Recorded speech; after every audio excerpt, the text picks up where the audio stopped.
ஐடிலையும் work பண்ணுவேன், night உட்காந்து mobile பார்ப்பேன் அப்படின்னு பார்த்தீங்க அப்படின்னா இன்னும் பிரச்சனை ஜாஸ்தியாகும். பிறந்த குழந்தைங்களுக்கு வருமா அப்படின்னு கேட்டால் வரும், வரக்கூடிய வாய்ப்பு உண்டு. ஓகே, ஐஸ் வாட்டரில் கண்ணை காட்டணும் அப்படின்னு சொல்லிட்டு இப்போ நிறைய நல்லா ஸ்ப்ரெட் ஆகிட்டு இருக்கு. அதெல்லாம் எதுவுமே பண்ண வேண்டாம், அதெல்லாம் தேவையில்லாது.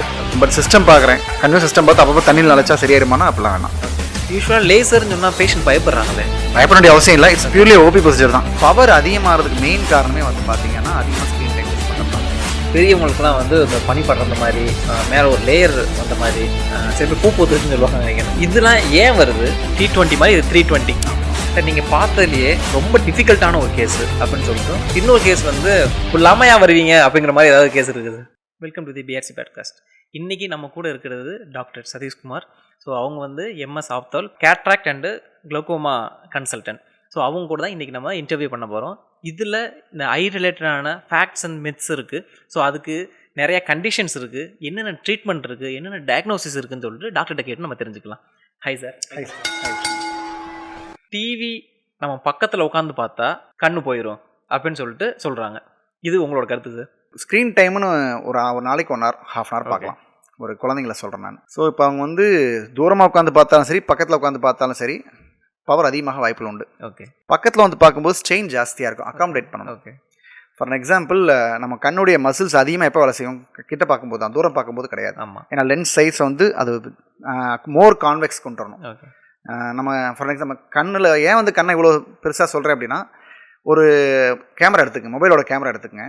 ஒரு ஆப்ஜெக்ட் தூரமாக இருக்க ஆப்ஜெக்ட் ஃபோக்கஸ் பண்ணுறீங்க, கிட்ட இருக்க ஆப்ஜெக்ட் தெரியுமா?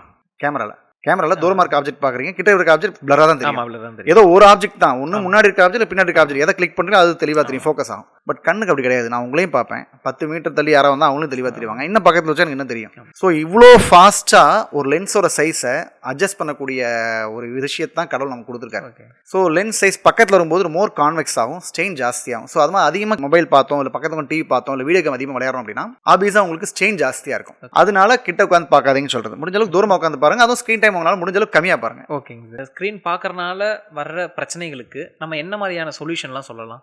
ஃபார் எக்ஸாம்பிள் இப்போ தேவைன்னா மட்டும் பாருங்கன்னு தான் சொல்கிறேன். ஃபார் எக்ஸாம்பிள் ஐடியில் ஒர்க் பண்ணுறீங்க, நம்ம ஸ்க்ரீன் டைம் பார்க்காதீங்கன்னு சொல்ல முடியாது, ஃபர்ஸ்ட் விஷயம். ஆனால் குழந்தைங்களும் நான் பார்க்காதீங்கன்னு சொல்லலாம். பெரும்பாலும் பவர் அதிகமாகிறதுக்கு மெயின் காரணமே வந்து பார்த்தீங்கன்னா அதிகமாக ஸ்க்ரீன் டைம் யூஸ் பண்ணுறது தான். ஓகே, கண்ணுடைய பவர் ஃபாஸ்ட்டாக சேஞ்ச் ஆகிறதுக்கு ஒரு வருஷத்துக்கு ஒரு 20 வயசு வரைக்கும் கண்ணுடைய ஐபால் க்ரோத் ஆகும். ஐபாலோட வளர்ச்சி வந்து கண்ணுடைய வளர்ச்சி வந்து 20 வயசு வரைக்கும் இருக்கும். அதனால தான் 20 வயசு வரைக்கும் பவர் சேஞ்ச் ஆகிட்டே தான் இருக்கும் வருஷம். அதனால 20 வயசுக்கு அப்புறம் லாசிக் பண்ணுங்கன்னு சொல்கிறாங்க. ஸோ இப்போ அதுவே நீங்கள் கண்டினியூஸாக நீங்கள் வந்து மொபைல் டிவிலாம் பார்த்தீங்கன்னா வருஷத்துக்கு ஒரு 0.5, 0.75 சேஞ்ச் ஆகுது, 1.52 சேஞ்ச் ஆகும். ஓகே. ஃபார் எக்ஸாம்பிள் கோவிடில் பார்த்தீங்க அப்படின்னா ஃபுல்லாக ஆன்லைன் கிளாஸஸ். ஆமாம், அந்த டைம் பீரியடில் உங்களுக்கு இந்த பவர் அதிகமாக சேஞ்ச் ஆகிறது ரொம்ப ஜாஸ்தியாக இருந்துச்சு. அந்த நம்ம அதை 0.5, 0.75 1.52 அந்த மாதிரி யாரும் வந்து ரொம்ப அதிகமாக இருந்துச்சு கோவிட் டைமில். ரீசன்னா அதிகமாக இந்த ஆன்லைன் கிளாஸஸ்னால தான். ஸோ அதனால நம்ம முடிஞ்ச அளவுக்கு மொபைல் லேப்டாப்லாம் வந்து அதிகமாக குழந்தைங்களுக்கு கொடுக்காதீங்க. 20 வயசு வரைக்கும் வந்து ஐபால் க்ரோத் இருக்கும். ஸோ அதனால வந்து உங்களுக்கு பவர் சேஞ்ச் ஆகும். பட் 20 இயர்ஸ்க்கு அப்புறம் கன்யூஸாக சிஸ்டம் யூஸ் பண்ணுறதுனால உங்களுக்கு கம்ப்யூட்டர் விஷன் சிண்ட்ரோம் சொல்லுவோம். அதனால என்னென்ன ட்ரைனஸ், இரிட்டேஷன், பர்னிங் சென்சேஷன் இது எல்லாமே வரும். ஸோ இதை ஓரளவுக்கு எப்படி ப்ரிவென்ட் பண்ணலாம் அப்படின்னு கேட்டிங்க அப்படின்னா 1 arm டிஸ்டன்ஸ் தள்ளி உட்காரணும். ஸ்க்ரீனோட சென்டர் வந்து உங்கள் ஐ லெவலுக்கு கீழே தான் இருக்கணும். அப்புறம் 20 minutes கன்யூஸ் சிஸ்டம் பார்க்கணும், 20 seconds ஆச்சு 20 feet தள்ளி உள்ள ஆப்ஜெக்ட்டை பார்க்கணும். இது இல்லாமல் வாலண்டராக நீங்கள் கண்ணை பிளிங்க் பண்ணுவோம். ஒரு நிமிஷத்துக்கு 12 to 20 கண்ணை சிமிட்டுவோம். பட் சிஸ்டம் பார்க்கும்போது 2 to 6 times தான் பிளிங்க் பண்ணுவோம். அதனால் வாலண்டராக கண்ணை பிளிங்க் பண்ணுங்க. பிளிங்க் பண்ணாதான் இப்படி கண்ணை மூடி முடிக்கிறனால கருள் ஈரமாகும். ஓகே, டிஆர் செக்ரேஷன் வந்து கருள் ஈரப்பதம் பண்ணும். ஸோ இதெல்லாம் வந்து ப்ரிவென்டிவ் மெஷர்ஸ். T20 மாதிரி இது 320. இது அப்படியே நம்ம ஃபாலோ பண்ணிட்டே போகணும். சார் நீங்கள் ஐடின்னு சொன்னனால ஒரு கொஷின் இது. இப்போ நம்ம ஐடியில் ஒர்க் பண்ணுறவங்களுக்கு என்னென்ன ப்ரிகாஷன்லாம் கொடுக்கும்? ஏன்னா அவங்க தான் கிளாஸஸ் போடுறது ரொம்ப அதிகமாக இருக்குது. அவங்களுக்கு நம்ம என்னென்ன ப்ரிகாஷன்லாம் கொடுக்கலாம் சார்? ப்ரிகாஷன்ஸ் பார்த்தீங்கன்னா லூப்ரிகன்ட் ட்ராப்ஸ் போடலாம். ஓகே. அது இல்லாமல் ப்ளூ ஃபில்டர் கிளாஸஸ் போடலாம். ஓகே. ப்ளூ ஃபில்டர் கிளாஸஸ் போட்டேன் நான், அதெல்லாம் எனக்கு வந்து கண்ணே ட்ரை ஆகாது, நான் வந்து ஐடிலையும் ஒர்க் பண்ணுவேன், நைட்டு உட்காந்து மொபைல் பார்ப்பேன் அப்படின்னு பார்த்தீங்க அப்படின்னா இன்னும் பிரச்சனை ஜாஸ்தியாகும். ஒரு 30 to 40% ஒரு ட்ரைனஸை ப்ரிவென்ட் பண்ணும். ஃபுல்லாகவே பிளாக் பண்ணிச்சு உங்களுக்கு விஷயமே தெரியாது, ரேஸை ஃபுல்லாக பிளாக் பண்ணிட்டா. ஸோ ஓரளவுக்கு ப்ளூ ஃபில்டர் 30 to 40%, 50% மேக்ஸிமம் உங்களோட ட்ரைனஸை ப்ரிவென்ட் பண்ணும். பட் முடிஞ்ச அளவுக்கு ஐடியில் ஒர்க் பண்ணுறவங்க தேவையில்லாம் மொபைல் லேப்டாப் பார்க்குறது அவாய்ட் பண்ணிக்கிறது பெட்டர். ஓகே. இந்த குதிரைக்கு கடிவாளம் கட்டின மாதிரி 2 சைடும் தெரிய மாட்டேங்குது, நேராக மட்டும் தான் பார்த்தா தான் தெரியுது, குளோகோமான்னு சொல்லுவோம்ல சார். ஸோ இதுக்கு என்னென்ன டெஸ்ட்லாம் இருக்குது, ட்ரீட்மெண்ட் என்னென்ன இருக்குது? ஏன்னா உங்கள்கிட்ட வர பேஷண்ட் சொல்லுவாங்களே 2 சைடும் தெரியல, நேராக மட்டும் தான் தெரியுது அப்படின்னு சொல்லுவாங்க. ஸோ என்னென்ன ட்ரீட்மெண்ட் ப்ரொசீஜர், என்னென்ன டெஸ்ட் இருக்குது, இது எப்படி நம்ம ப்ரிவென்ட் பண்ணலாம், இதை பற்றி கொஞ்சம் டீட்டெயிலாக சொல்லுங்கள் சார். இல்லை, ஆக்சுவலாக வந்து குளோகோமாங்கிறதுக்கு இன்னொரு பேரே வந்து பார்வை திருடன்னு பேர். ஓகே.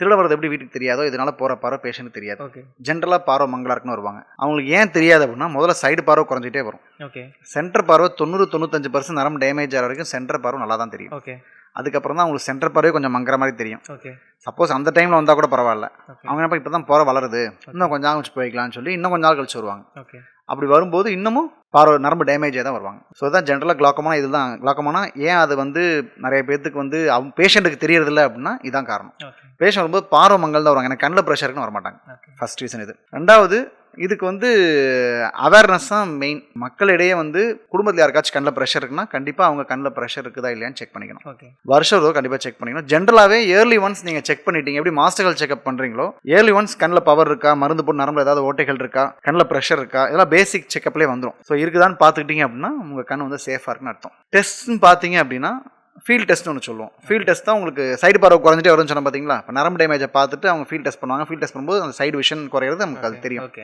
இது இல்லாமல் ஓசிடின்னு சொல்லுவோம், ஆப்டிகல் கோஹெரன்ஸ் டோமோகிராஃபின்னு சொல்லுவோம். ஓகே இது நரம்போட திக்னஸை வந்து அதோட எங்கெங்கெல்லாம் நரம்பு டேமேஜ் ஆயிருக்கோ, எந்த பகுதியில் டேமேஜ் ஆயிருக்கோ அந்த இடத்துல திக்னஸ் கம்மியாக இருக்கும். ஓகே எந்த பகுதியில் நரம்பு நார்மலாக இருக்கோ அந்த நார்மல் திக்னஸ் காமிக்கும். ஸோ அதை வச்சு நம்ம எந்த இடத்துல நரம்பு பெரும்பாலும் டேமேஜ் ஆயிருக்குன்னு கண்டுபிடிச்சிடலாம். இதெல்லாம் ப்ரெஷர் செக் பண்ணுறக்கூடிய கருவி. அது மாதிரி கருவியோட திக்னஸையும் மெயினாக செக்அப் பண்ணணும். ஏன்னா கருவி திக்காக இருந்துச்சுன்னா ப்ரெஷர் ஜாஸ்தியாக காமிக்கும் பேஷண்ட்டுக்கு. பட் ஆக்சுவலாக அவங்க நார்மலாக தான் இருக்கும். அல்காரிதம் மாதிரி இருக்குது. அதை வந்து நம்ம எவ்வளோ திக்னஸ் இருக்கோ அதை பொறுத்து நம்ம IOP இன்ட்ராகுலர் ப்ரெஷரை வந்து நம்ம கால்குலேட் பண்ணிக்கலாம். ட்ரீட்மெண்ட் பார்த்தீங்கன்னா மெயின் ஸ்டே ஆஃப் ட்ரீட்மெண்ட் வந்து ட்ராப்ஸ், லேசர்ஸ், சர்ஜரி. ட்ராப்ஸ் வந்து ட்ராப்ஸில் கண்ட்ரோல் ஆகலாம் சர்ஜரி பண்ணிக்கலாம், இல்லை மருந்து போட்டு அலர்ஜி ஆகுதுனாலும் சர்ஜரி பண்ணிக்கலாம். லேசர்ஸ் வந்து ஒரு குறிப்பிட்ட வகையான கிளாக்கோமாக்கு போட்டு தான் லேசர்ஸ் பண்ணுவோம். இதுதான் மெயின் ஸ்டே ஆஃப் ட்ரீட்மெண்ட். யூஸ்வலாக லேசர்னு சொன்னால் பேஷண்ட் பயப்படுறாங்களே. பயப்பட வேண்டிய அவசியம் இல்லை. இட்ஸ் பியூர்லி OP ப்ரொசீஜர் தான். ஓகே சர்ஜரியோட லேசருங்கிறது வந்து ரொம்ப சிம்பிளான ப்ரொசீஜர். ப்ரொசீஜர் தான். அதனால ஒன்றும் பயப்பட வேண்டிய அவசியம் இல்லை. யூஸ்வலாகவே லேசர் போனால் அதாவது பாதிப்பு வந்திருப்போம், திருப்பி ரொம்ப டேமேஜ் ஆயிருமா அப்படின்னு சொல்லிட்டு சில கொஞ்சம் நம்ம இந்த இன்டீரியர் உள்ள பீப்புளெலாம் வந்து இந்த மாதிரி பேசுறதுக்குலாம் வாய்ப்பு இருக்குது. இல்லை தான் அது வந்து OP ப்ரொசீஜர் வந்தனே பண்ணிட்டு நீங்கள் போய்க்கலாம். ஓகே ஸோ அதுக்கு வந்து நீங்கள் தங்கணும் அப்படிங்கிற அவசியம், சர்ஜரிக்கே இப்போ தங்கணும் அவசியம் இல்லை. பட் சர்ஜரி கம்பேர் பண்ணுறது லேசருக்கு ரொம்ப மைனர் ப்ரொசீஜர் தான். ஓகே மற்றபடி அதை பற்றி ஒன்றும் பயப்பட வேண்டிய அவசியம் இல்லை. ஓகே ஓகேங்க சார். என்னோட நெக்ஸ்ட் கொஸ்டின் என்ன அப்படின்னா, இந்த கேட்ராக்ட் பெரியவங்களுக்குலாம் வந்து இந்த பனி படுற மாதிரி மேலே ஒரு லேயர் வந்த மாதிரி சில பேர் பூ பூத்துச்சுன்னு சொல்லுவாங்க நினைக்கிறேன். ஸோ இதெல்லாம் ஏன் வருது, இது எந்த ஏஜில் வரும்? சில பேருக்கு சில குழந்தைங்கள்லாம் சில கண்டிஷன்லாம் பார்க்குறேன் பிறக்கிறப்பே இருக்குது அந்த பிரச்சனைலாம். இதுக்கான ரீசன் இது பிஹைண்டில் என்ன இருக்குது அப்படிங்கிறது சொல்லுங்கள். இல்லை ஃபஸ்ட்டு வந்து கஞ்சனல் கேட்ராக்ட் பிறந்த குழந்தைங்களுக்கு வருமா அப்படின்னு கேட்டால் வரும், வரக்கூடிய வாய்ப்பு உண்டு. ஓகே ப்ரெக்னெண்ட்டாக இருக்கும்போது ஏதாவது இன்ஃபெக்ஷன், ருபலா இன்ஃபெக்ஷன் மாதிரி இன்ஃபெக்ஷன் ஆச்சு அப்படின்னா பிறந்த குழந்தைக்கு கேட்ராக்ட் வர வாய்ப்பு உண்டு. அதுக்கு வந்து நம்ம உடனடியாக ட்ரீட் பண்ணி ஆகணும். சோம்பேறி கண் சொல்லுவோம், ஆம்பிளோபியான்னு சொல்லுவோம். இப்போ நம்ம அந்த கண்ணை ஸ்டிமுலேட் பண்ணாமல் விட்டுட்டோம் அப்படின்னா, எப்படி மார்கனில் ஸ்டிமுலேட் பண்ணாமல் வராங்களோ அதை ஸ்டிமுலேட் பண்ணாமல் விட்டுட்டோம் அப்படின்னா அந்த கண்ணே structurally normal, functionally abnormal. Okay அந்த மாதிரி ஆகிடும். இந்த கேட்ராக்ட் ரிமூவ் பண்ணாலும் நீங்கள் அந்த டைமில் ரிமூவ் பண்ணாமல் ரொம்ப தள்ளி போய் ரிமூவ் பண்ணுறீங்க அப்படின்னா, ஸ்டிமுலேட் ஆகாமே போயிடுச்சு அப்படின்னா கண்டிப்பாக உங்களுக்கு பார்வை திருப்பி பழைய இந்த கண் மாதிரி அந்த கண் வராது. ஸோ எவ்வளோ ஏர்லியராக பண்ணுறோமோ கேட்ராக்ட் பொறுத்த வரைக்கும் அவ்வளோ சீக்கிரம் நல்லது. ஃபர்ஸ்ட் விஷயம். வயசானவங்களுக்கு ஏன் வருதா, முடி நிறைக்கிற மாதிரி தான். கேட்ராக்ட் வந்து ஏஜில் எல்லாத்துக்கும் வரதான், முடி நிறைக்கிற மாதிரி தான். கண்ணுக்குள்ள லென்ஸுங்கிற ஒரு ப்ரோட்டீன், அது ப்ரோட்டீன்னா அந்த ப்ரோட்டீன் ஏற்படக்கூடிய மாற்றங்கள்னால உங்களுக்கு நார்மலாக கிளியராக லென்ஸ் ஒபாசிட்டி இம்ப்ரூவ் ஆகிறப்ப அதிகமாகிறப்ப வருது. ஆமாம், லென்ஸ் நார்மலாக கிளியராக இருக்க வேண்டிய லென்ஸ் வந்து ஒயிட் ஆகிடும். அதுக்கு பேர் தான் கேட்ராக்ட். ஸோ அதுக்கு ட்ரீட்மெண்ட் பார்த்தீங்கன்னா அந்த பொறையான லென்ஸை நம்ம எடுத்துட்டு கிளியரான லென்ஸ் உள்ள வச்சிட்டோம்னா பார்வை பளிச்சுன்னு வந்துடும். இதுதான் ட்ரீட்மெண்ட் சார். அதான் சர்ஜரி ட்ரீட்மெண்ட். சர்ஜரி தான் ட்ரீட்மெண்ட் ஆஃப் சாய்ஸ். அதுக்கு மருந்தோ கண்ணாடியோ எது போட்டாலும் வந்து மாறாது. இதுக்கு சர்ஜரி வந்து பர்டிகுலராக ஒரே டைப் ஆஃப் சர்ஜரி தானா இல்லை? இல்லை, எல்லாமே லேசர்ஸில் பண்ணுறது தான் பெட்டர். ஓகே, கை மூலமாகவும் பண்ணலாம். பேசிக் மெத்தடாலஜி பார்த்தீங்கன்னா உள்ள இருக்க பொறையிறது லென்ஸ் உள்ள வைக்க போகிறோம். இதுதான் பேசிக் மெத்தடாலஜி. அது கத்தி மூலமாக இன்சிஷன் பெருசாக பண்ணாலும் சரி, லேசர் மூலமாக பண்ணாலும் சரி, அந்த இன்சிஷன் மட்டும் சின்னதாக இருக்கும். உங்களுக்கு போஸ்ட் ஆப் ரெக்கவரி வேகமாக இருக்கும். ஓகே, ஸோ பெயின் கம்மியாக இருக்கும். ஸோ போஸ்ட் ஆப் ரெக்கவரி வேகமாக இருக்கும். ஸோ எவ்வளோ நாளில் வேலைக்கு போகலாம்? வேலையை பொறுத்து. ஒரு ஜென்ரலாக ஒரு ஆஃபீஸ் ஒர்க்கு ஏசி ரூமில் தான் உட்காராங்கன்னா 5 days 1 weekலேயே போகலாம். டஸ்ட் இல்லாத ஏரியா இருந்தால் 1 week 5 daysலேயே போகலாம். மற்றபடி ரொம்ப டஸ்ட் உள்ள ஏரியா அப்படிங்கிறப்ப அதுக்கு தகுந்தாப்புல கொஞ்சம் டிலே பண்ணி போகிறது பெட்டர். ஓகே, யூஸ்வலாக கண் ரிலேட்டடாக நான் ஆல்ரெடி சொன்ன மாதிரி கண் ரிலேட்டட் நிறையா மித்ஸ் இருக்குது. விஷுவல் ஹைஜீனா நம்ம என்ன சொல்லலாம் சார்? இது பண்ணால் ப்ராப்பராக கரெக்டாக இருக்கும் அப்படிங்கிற மாதிரி என்னோட சைட்லேருந்து சிம்பிளாக சொல்லலாம், இயர்லி ஒன்ஸ் கண் செக் பண்ணிக்கோங்க. ஓகே, கண்ணில் மருந்து ஊற்றி பவர் இருக்கா எல்லாமே செக் பண்ணிக்கங்க. அதான் மெயின். இது இல்லாமல் நீங்கள் ஆரோக்கியமான உணவு வகைகள், ஃபிஷ்ஷு, கேரட்டு, கீரை வகைகள், பப்பாளி இதெல்லாமே நீங்கள் எடுத்துக்கலாம். இதெல்லாம் ஹெல்த்தியாக வச்சுருக்கோம். ஆனால் இதனால் உங்களாம் பார்வை பளிச்சுன்னு வந்துருமா? இப்போ எனக்கு தெரியாத பார்வை இதெல்லாம் சாப்பிட்டா வந்துருமானா அப்படிலாம் கிடையாது. நெக்ஸ்ட் கொஸ்டினே அதான், கேரட் சாப்பிட்டா கண்ணு தெரியுமா தெரியாது கேம்பிங் நினைச்சேன். ஸோ பட் அதான் அப்படிலாம் சாப்பிட்டாலாம் பவர் வந்து எனக்கு -2 இருக்கு. நான் பப்பாளியே சாப்பிட்றேன் தினமும், 2 வருஷம் முடிச்சு எனக்கு -2 போயிருமானா வாய்ப்பு கிடையாது. ஸோ அதெல்லாம் வந்து உங்களுக்கு ஃபோக்கஸிங் ப்ராப்ளம்ஸ் தான். நார்மல் ஜென்ரேஷன் உடம்பு ஆரோக்கியமாக இருக்கிறதுக்கு எப்படி ஆரோக்கியமான அதுக்குரிய உணவு வகைகள் எடுத்துக்கிறோமோ அதே மாதிரி கண்ணுக்கும் ஒரு சில வகை உணவு வகைகள் இருக்கு. ட்ரைனஸ் ப்ராப்ளம், இப்போ தண்ணி அதிகமாக குடிக்கிறீங்க, ஃப்ரூட்ஸ் அதிகமாக எடுத்துக்கிறீங்க, வெஜிடபிள்ஸ் அதிகமாக இருக்குன்னா ட்ரைனஸ்லாம் கொஞ்சம் செக்ரேஷன் நல்லா இருக்கும். இதெல்லாம் வந்து ஜென்ரலாக ஹைஜீனிக் மெயின்டைன் பண்ணுறது. அப்பப்போ கண்ணை வாஷ் பண்ணிக்கலாம், தப்பு இல்லை. ரொம்ப ஃபோர்ஸ்ஃபுல்லாக வாஷ் பண்ணாதீங்க. அதாவது வெளியே போயிட்டு வரீங்கன்னா வாஷ் பண்ணிக்கங்க. பட் சிஸ்டம் பார்க்குறேன், கண்ணு சிஸ்டம் பார்த்து அப்பப்போ தண்ணியில் நினைச்சா சரியாயிடுமானா அப்படிலாம் வேணாம். ஸ்பெசிஃபிக் கிராவிட்டி இருக்கும். நம்ம கண்ணுக்குள்ள ஒரு நீர் இருக்கு பாத்தீங்களா, அது கருவிலியை ஒட்டுறதுக்கு ஒரு ஸ்பெசிஃபிக் கிராவிட்டி இருக்கும். அது தண்ணியில் இருக்காது. நீங்க அதை மூஞ்சிக்கணும்னா தண்ணியில் கருவிலியை ஒட்டிகிட்டே இருக்கும், ட்ரையே ஆகாது அப்படிங்கலாம் கிடையாது. ஸோ ஒரு ஸ்பெசிஃபிக் கிராவிட்டி பொறுத்து அதை அட்டாச் பண்ணக்கூடியது இருக்கும். So it depends. ஸோ சும்மா வாஷ் பண்ண வேண்டாம். ஒரு வெளியே போயிட்டு வரீங்க, இல்லை ஏதாவது ஒரு per day twice or thrice, அதுக்கு மேலே வேண்டாம். இந்த ஐஸ் வாட்டர்ல கண்ணை காட்டணும் அப்படின்னு சொல்லிட்டு இப்போ நிறைய நல்லா ஸ்ப்ரெட் ஆகிட்டு இருக்குல்ல, அதெல்லாம் எதுவுமே பண்ண வேண்டாம். அதெல்லாம் தேவையில்லாது. எதுவாக இருந்தாலுமே வந்து நார்மல் வாட்டரில் நார்மலாக வாஷ் பண்ண, அதுவும் ரொம்ப ஃபோர்ஸில் வாஷ் பண்ணாதீங்கன்ட்டு நான். அதுவும் வந்து டஸ்ட் போகுது, வெளியே இருந்து வரீங்க, டஸ்ட் எதை படுது அப்படின்னா வாஷ் பண்ணிக்கலாம். ஒரு நார்மல் வாஷ் மாதிரி தான், குளிக்கிற மாதிரி தான். It's doesn't going to change, எதுவும் பெருசாக சேஞ்ச் பண்ணாது. உங்கள் டியர்ஸ் தான் மெயின். அதுதான் நார்மல் டியர் செக்ரேஷன் தான் உங்களுக்கு ட்ரைனஸ் வராது. அதுக்கு நம்ம இப்போ கம்ப்யூட்டர் அதிகமாக அதுக்குரிய ப்ரிகாஷன்லாம் சொன்னோம், அதை ஃபாலோ பண்ணாவே போதும். சார் நீங்கள் பார்த்ததுலேயே ரொம்ப டிஃபிகல்ட்டான ஒரு கேஸ் அப்படின்னு சொல்லிட்டு இன்னொரு கேஸ் வந்து இப்போ இல்லாமையா வருவீங்க அப்படிங்கிற மாதிரி ஏதாவது கேஸ் இருக்குது? டிஃபிகல்ட்டான கேஸ்னால் ஒரு பேஷண்ட்டு என்னாச்சு, எல்லா பக்கம் பார்த்து வந்தாங்க. டிஃபிகல்ட்டுன்னு சொல்ல மாட்டேன், எல்லா பக்கம் பார்த்து வந்து அவங்களுக்கு வந்து பார்வை குறைஞ்சிட்டே இருக்கு.